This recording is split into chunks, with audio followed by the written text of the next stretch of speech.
बिरसी तिरोडा मार्गावरील मोठ्या नाल्याजवळील अपघातातील वडेगाव शाळा तसेच बीआरसी तिरोडा येथील कर्मचारी ओमप्रकाशजी पडोळे यांचे एम्स नागपूर येथे दुःखद निधन। बिरसी तिरोडा मार्गावर असलेल्या मोठ्या नाल्याजवळ ओमप्रकाशजी पडोळे वय जवळपास 49 वर्ष, राहणार रोहा बेटाडा, तालुका मोहाडी, जिल्हा भंडारा यांचा दुचाकीने बिरसीकडून तिरोडाकडे येत असताना दिनांक 28 जूनला रात्री 8:15 वाजता दरम्यान दुचाकीने अपघात झाला होता। या अपघातात त्यांच्या डोक्याला गंभीर दुखापत झाली होती। उपचारासाठी त्यांना आधार हॉस्पिटल तिरोडा येथे आणण्यात आले। त्यानंतर त्यांना जानकी हॉस्पिटल गोंदिया येथे नेण्यात आले। नंतर 6 जुलैला त्यांना न्यूरॉन हॉस्पिटल नागपूर येथे हलविण्यात आले। 10 दिवस न्यूरॉन हॉस्पिटल नागपूर येथे उपचार घेतल्यानंतर तिथून त्यांना दिनांक 15 जुलैला एम्स नागपूर येथे नेण्यात आले।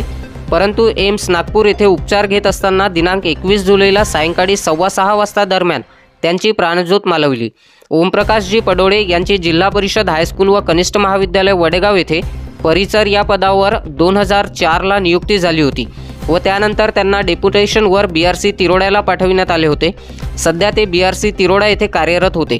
त्यांच्या या अशा अकाली अपघाती निधनामुळे त्यांच्या परिवारावर तसेच त्यांच्या आप्तेष्टियांवर दुःखाचे डोंगर कोसळले आहे। त्यांच्या पश्चात एक मुलगा, एक मुलगी, पत्नी व बराच मोठा आप्त परिवार आहे। अतिशय मनमिळावू व सुस्वभावी व्यक्तिमत्व असलेले ओमप्रकाशजी पडोळे यांच्या या अशा अकाली निधनामुळे हळहळ व्यक्त केली जात आहे।